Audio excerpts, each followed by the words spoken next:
And you're right. I think there's a lot of pressure on John Silva now to hold up the credibility for the Fighting Nerds. Welcome to First Strike, only on VSiN, the sports betting network. Here's your hosts, Dave Ross and Rob Moreno. We are back, First Strike on VSiN. I'm your host, Dave Ross. Rob Moreno. El Modelo will join us to get his plays and selections here for Noche UFC at the end of this program. But what a pleasure it is to welcome back Jordan Sherwood from the second city of Chicago. Joins us here. All of our First Strike brethren are going to be on the show. Jordan, it's great to have you back as well. Did you miss us? Did you miss talking fights here on First Strike? Yeah, I did. There was something missing in my life. It wasn't White Sox wins or Bears wins or whatever you want to argue. It was First Strike, so was happy to hear and then get the text from Rob and then understand that the band is getting back together on a weekly. So excited to be a part of it, break down some fights. Yeah, we thought what a great way to have you back in the program here for Noche UFC. I mean, this has become kind of a really big deal, obviously, for the promotion each and every year to celebrate Mexican fighting and the spirit. They're going to be back in Las Vegas this weekend here at T-Mobile. Let's get to some of the fights that you've already got selected, but I'd be remiss if I didn't start off with the main event. And I'm fascinated by this fight, obviously. Fighting Nerds, not really a good week last week in Paris. Looking to make it a little bit better this week when you have Gene Silva now. A pretty big favorite here against Diego Lopes, his brethren there from Brazil.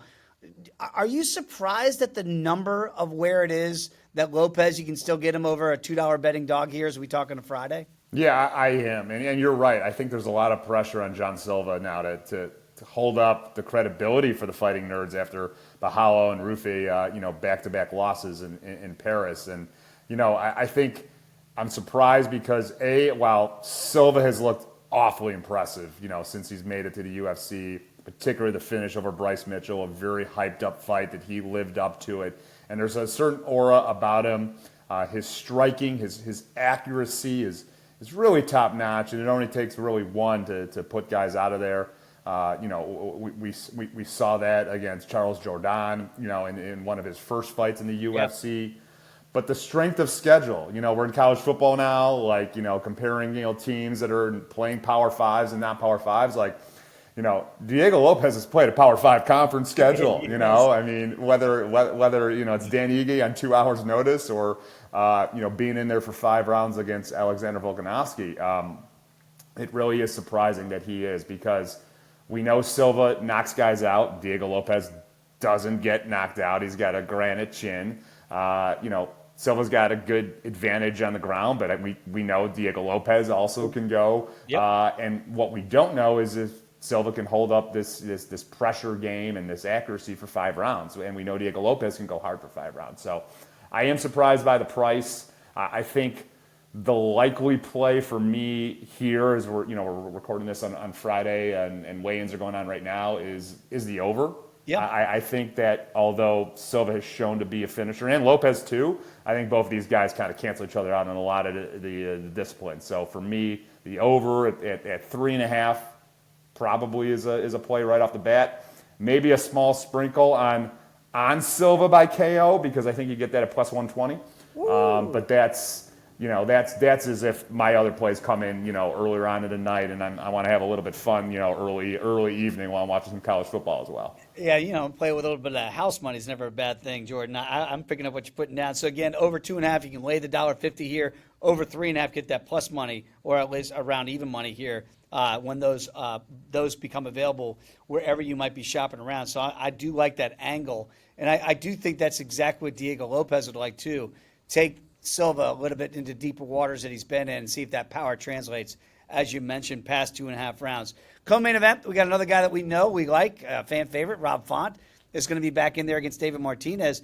Pretty tightly lined fight here, around $1.10, $1.15 to the Font side here, so don't want to call it a true pick'em, but not too far off. How do you see this fight going down in the co-main event? Yeah, I think we're going to get a stand-up fight. I think, we're going to get another opportunity to see Rob Font challenge himself against a big-time prospect. We know that Rob Font is as tough as they come.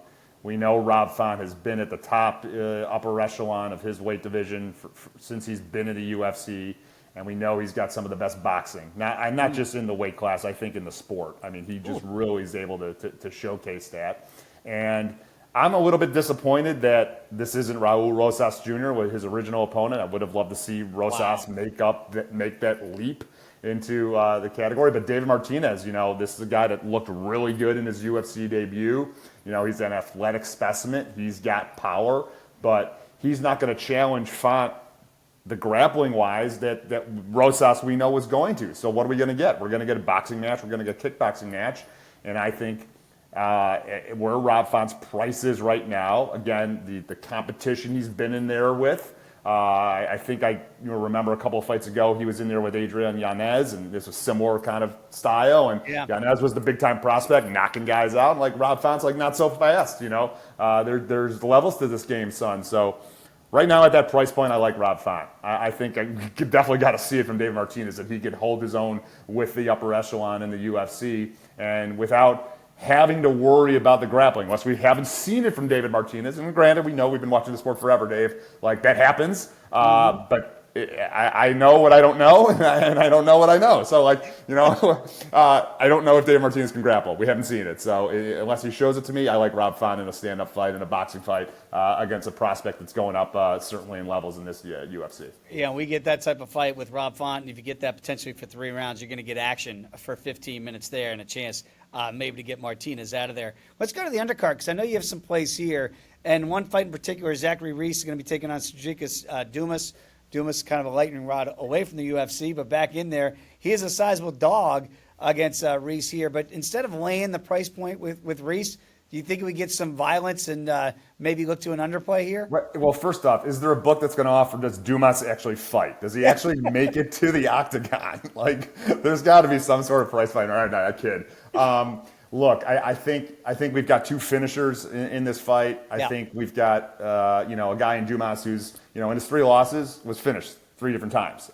Within the UFC, he's an all-action type of fighter, and Zachary Reese is an enormous guy for the weight class. And while be it that he went to decision, I think in his last fight, he's also a guy that goes out there and finishes guys. I think Julian Marquez was put out of there in like 24 seconds by him. So very big guy for division, hits hard. I think both of these guys, you're not going to want to waste any time. They're going to go out there and try and finish each other. And styles make fights, and I think that's what we're going to get. So that's why I like the under at 1.5. I don't think this one's going into the later rounds. I'll probably play with Reese in a parlay for sure. And Reese, Reese is going to finish Dumas within a round and a half. Yeah, you don't get paid by the minute here, so the quicker you can get it done here for Zachary Reese. I like that side as well, and that angle of inside the distance. Shop around for those prices too. Also on the undercard, you got Claudio Puelles going to be taking on Joaquin Silva. And are you looking to the Silva side here in a really tightly lined fight too? Yeah, I am. I just think Silva's just all around the better fighter. He's been a little bit more active. Both of these guys did have some activity for sure. But my problem is this isn't Walter Walker.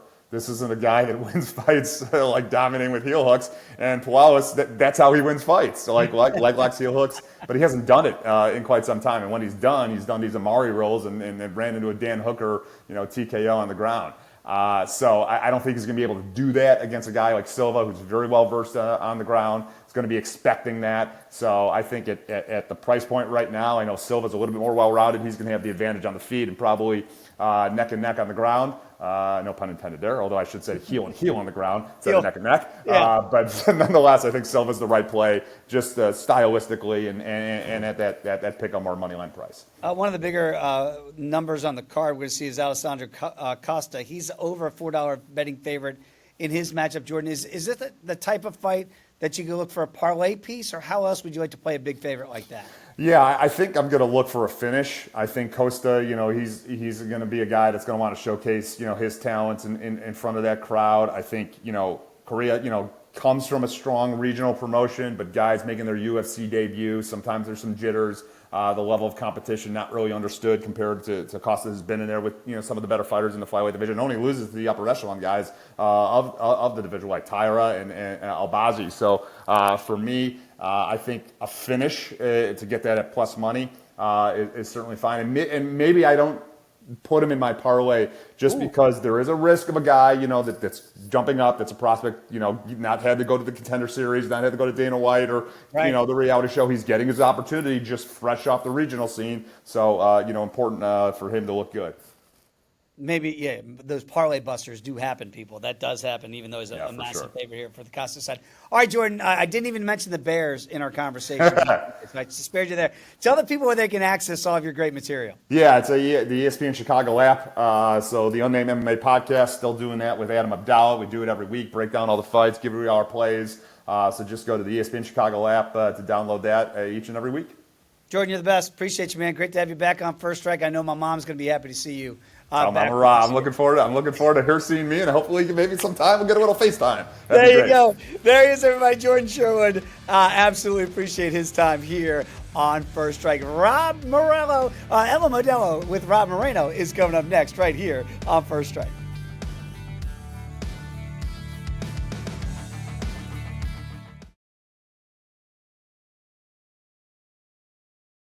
You're tuned in to First Strike, right here on VSiN, the Sports Betting Network. We continue First Strike here on VSiN. Dave Ross alongside Rob Moreno. I combined you in the last segment, saying goodbye to Jordan. El Modelo with Rob Moreno would get you something, whatever I came up with. Morello. By the way, you were on fire, the model was, last week, as we talked about on Monday, kind of fading those fighting nerds. You got my attention last week. And by the way, I just want people to know, I'm listening to you as well. I've got my leans. I'll give my picks out as well. It got me off of a couple of those fights when I see where those model projections hit last week. So people, I just want you to know, man, these numbers we're putting in, we're not just giving them out there and then ignoring that information. I thought it was really good information. We talked to Jordan in the last segment. Of course, we have another fighting nerd that's going to be in the main card here in the main event. And when you look at Gene Silva now as this big favorite against Diego Lopes, we talked about it on Monday. Has anything changed here in the handicap in the last 5 days? Honestly, no. It's leaned the same way. The model likes Gene Silva. We'll get that out of the way. I'm definitely still surprised at the number. I think everyone has shared that same sentiment, right? He's way too big of a favorite for the fact that this is probably his biggest step up in competition. Diego Lopes is no walk in the park. He's going to try to walk you down in the park. But, Lopes is coming off that failed title shot to Volkanovski. And Silva, it's that undefeated factor that kind of creates that fear, and maybe that's what created this number that we're looking at. But Lopes will have the reach advantage. He's got a 3-inch reach advantage. It's the XR percentage where I start to have a concern for Diego Lopes. Diego Lopes has a 48% XR percentage. It means while he's got a great record, he only has those 2 losses in the UFC, but they've been close, right? They've been wars, they've been battles. Gene Silva, obviously much lighter competition, but he has a 76% XR percentage. He's dominating rounds. Now, Lopez's numbers are also lower in his striking output. He's landing 3.94 significant strikes per minute with a negative 0.88 differential. He's getting hit a little bit more. He's getting hit above 4 strikes per minute. Gene Silva, 4.47 significant strikes landed per minute. So he's got a faster output with a positive differential. So he's getting hit less. So that kind of trouble. And kind of like I talked about on Monday, the ground numbers just aren't there. I feel like someone forgot to log some numbers for Diego Lopes or something, because I'm shocked that he only has 2 takedowns. Right. And we saw it in his introduction to the UFC going up against Evelev when he came in, and we're like, who is this kid? And he's fighting a ground game with you don't do that on the ground with a high quality player like that. And he did just fine on the ground. So I'm really surprised that he only has 2 takedowns in his UFC career. So, and by the way, we're going to try to do a new game here to wrap up the show today. We're a little bit of a snake draft and make these official picks. So I'm not going to give you my pick there because it might come into the picks. But the model right now is definitely favoring the fighting nerd here in Gene Silva. And the way I'm shortening the price is honestly, I'm looking. It's crazy because Diego Lopes hasn't been finished. But the way I'm shortening the price is looking at Silva via TKO. Wow. Right now it's minus 110. Earlier in the week it was minus 120. So obviously that number's moving. But I just don't trust it in a parlay. Minus 258, or specifically Diego Lopes. Yeah. So it's finding a way to just shorten that price. Talked a little bit about this shameless plug, VSiN by the book, 7 to 10 a.m. Eastern time, each and every day here on VSiN. And we had this conversation with Lou Finicaro, and I had to ask him about Tatiana Suarez. One, the fact that, Rob, we thought she was champion in waiting, and now they got have her on the prelims here at Noche UFC. And Who did she piss off? Right. Somebody in the organization is not happy. And it seems like it could be a banger against Amanda Lemos, and that Amanda, we know, wants to keep the fight standing. And we also know that Suarez, you get to fight down to the ground with her. That's not where you want to be. Do you have a model projection on this fight? Yes. This goes strong to Tatiana Suarez. And the odds obviously show that, right? She's minus, what is she this morning? 450. 450. Wow. So, we got to find a way to shorten that. But yeah, honestly, it's if I told you this was a UFC fight night main evented by Suarez Lemos, you'd be like, oh yeah, that makes sense. Right. This should be a great fight. Instead, we're finding her on the prelims, but it's all good.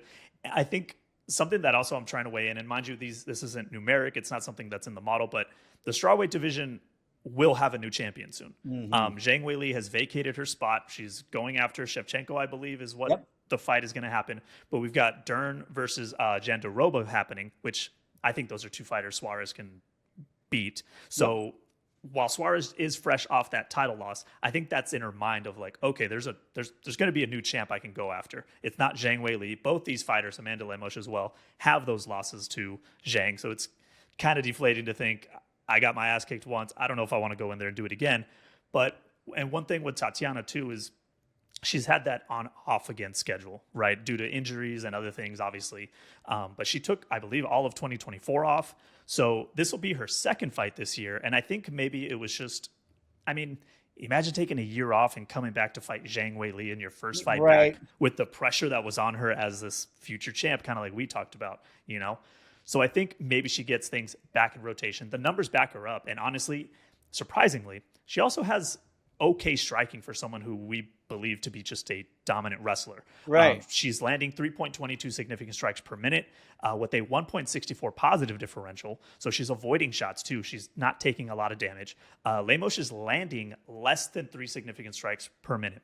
Something I've talked with Britton about is when a fighter's striking numbers are below that 3 significant strike range, we hope they can dominate somewhere else in the fight. And Lemos' ground game, while defensively it's okay, it's sound. But not offensively. Not offensively. And it's not going to be like that against someone like Tatiana Suarez, who has an 81% control time in the grappling and the ground time. She's got 28 takedowns. It's Lemos actually spends 36% of her time on the ground being controlled. Whew. So you put that with Suarez's 81% control, it could be a dominant way to go. Now, obviously, I'm not telling anyone to put minus 450 on a money line.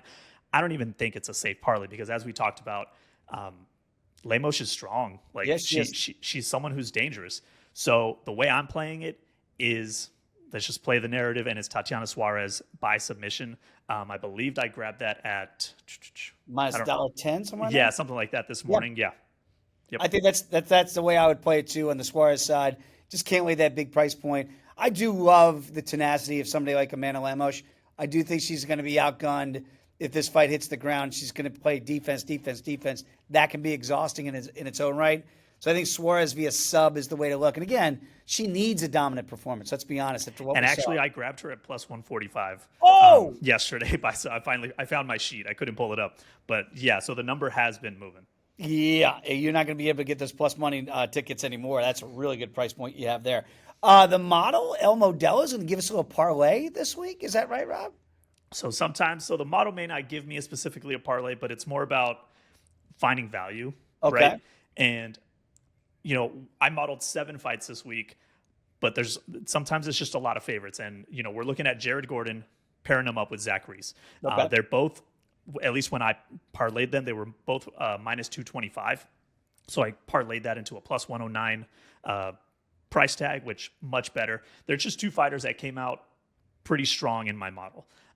We've got Jared Gordon facing off against Rafa Garcia, and the numbers just go Jared Gordon's way. I mean, he has more ways to win this fight. And then, we got Zach Reese against Cedric Dumas, which we can say what we want about the guy. Everyone knows the story. Yeah, we're hoping he makes fight day. That's right. Zachary should dominate this fight. I think as long as Zachary doesn't play it dumb and lower his IQ, because he is a smarter fighter. But as long as he doesn't do any mistakes, he should have this one. And that's just the way that, when I have 7 fights modeled and I see 2 large favorites, and especially because I can't always find a method of victory that I like specifically, maybe a price tag or just something I'm willing to risk. I'd rather put 2 parlays together. And I know the hot thing is to have like 6-7 leg parlays for the UFC going for fight night. Britton said it best. He said, hey, we're just trying to make winning tickets. We're not trying to make sexy tickets. That's right. I'm happy with a 2-legger. That's plus 109. I'll take it. I love it. I think that those are good plays to be on, too. I do like the Zachary side, as we mentioned here earlier in the program with Jordan Sherwood. Very quickly, before we get to our picks, we also talked about with Jordan Puelles against Silva.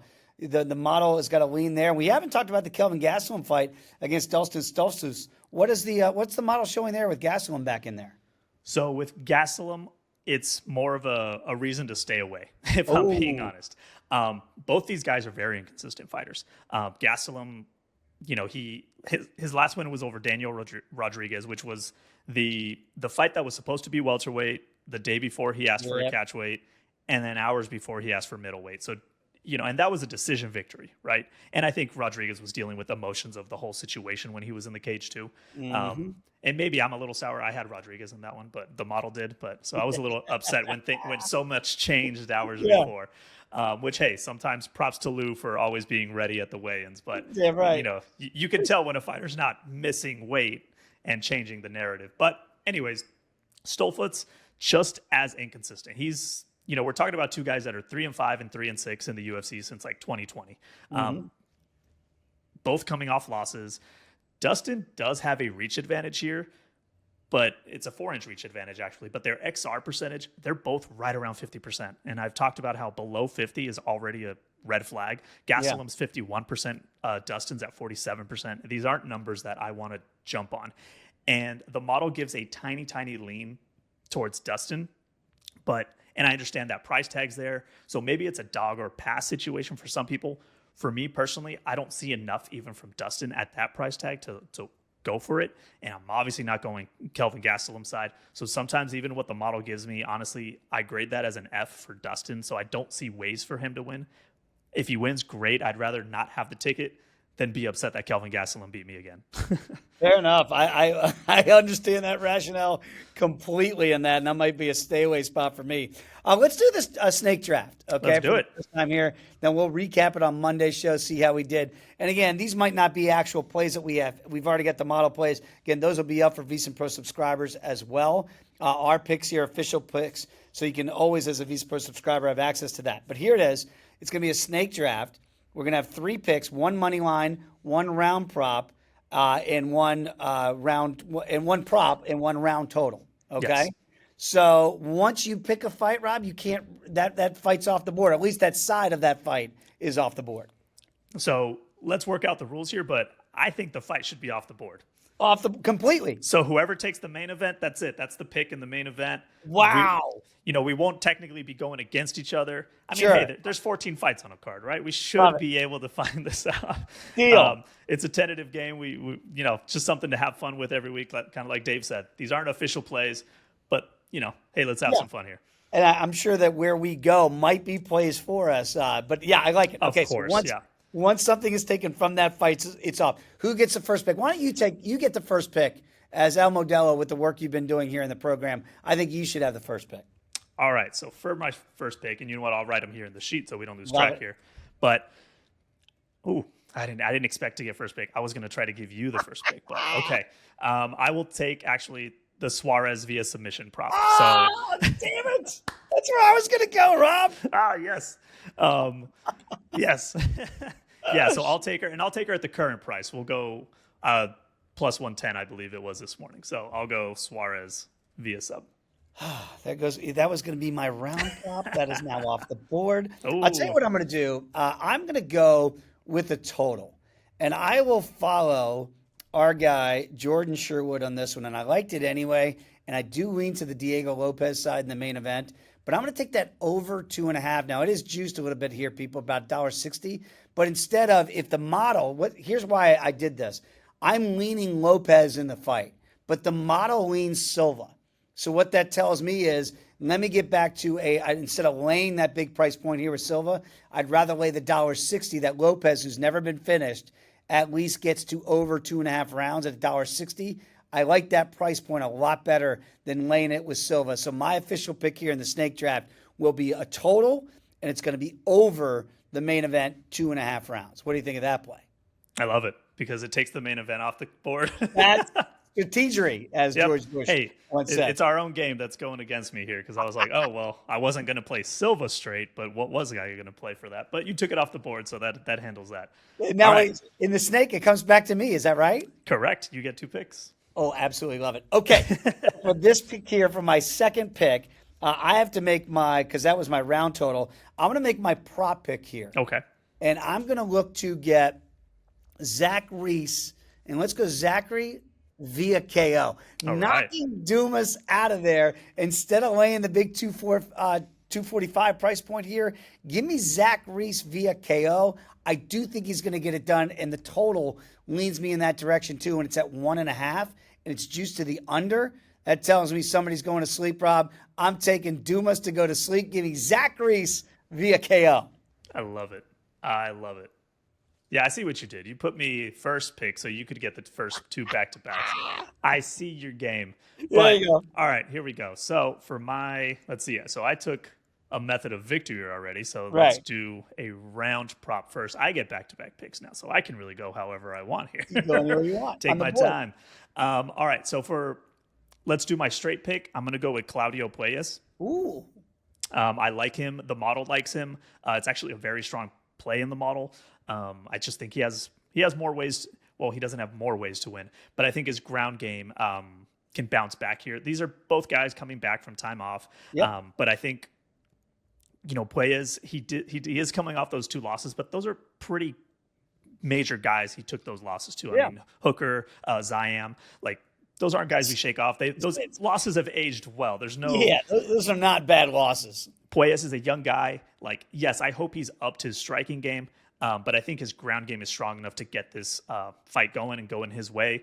Just taking him straight, he's minus 115, I believe, so we'll take that. And now I need a round, and you've stolen both of mine. Oh, I hope that you don't take, because I've got my last pick, my money line pick set. But I don't know so if I take the fight, I see. Oh, baby. So you've got a round prop left to take. Yes, but if I take the fight's gone. Oh, man. Play a little strategery here. You know what? Let's go. You know what? Let's get a little sprinkle in there. I'm going to go the co-main event. Oh, Rob Font, David Martinez. I have to do a round prop. I think, I love what Jordan was saying about Rob Font.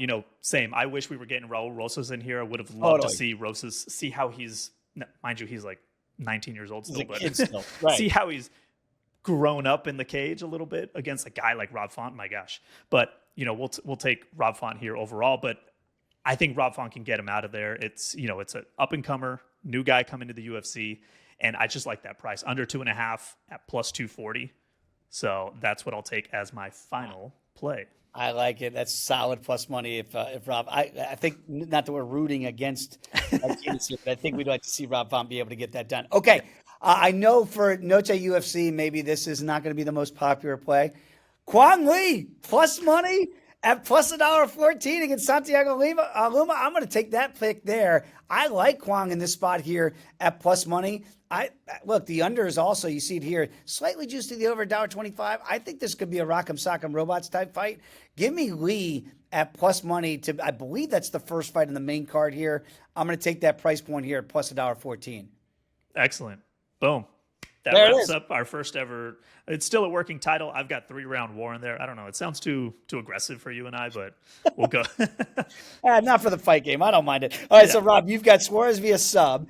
I'm going to go Lopez and Silva over 2.5, and then Zachary Reese via TKO. You got Puelles at minus $1.15, and the under in the Rob Font Martinez fight at a really good price point there at plus 240. And I went Kwang Lee at plus $1.14. By the way, I hope we have a tie and that we're 6-0. How about that? Absolutely. Oh yeah, that would be great if we both if we both clean that. Awesome. What a great way to walk into week 2 or week 3. Sorry, of the pod. Our first ever game show that we've done Yes. here on First Strike. Rob, great stuff as always, brother. Appreciate you. El Modelo, it is fantastic. And I love the work you're doing to get our voice out there. So everybody, thank you for tuning in here to First Strike. We will be back on Monday to break down what we see in Noche UFC. Cash those tickets, and we'll see you on Monday.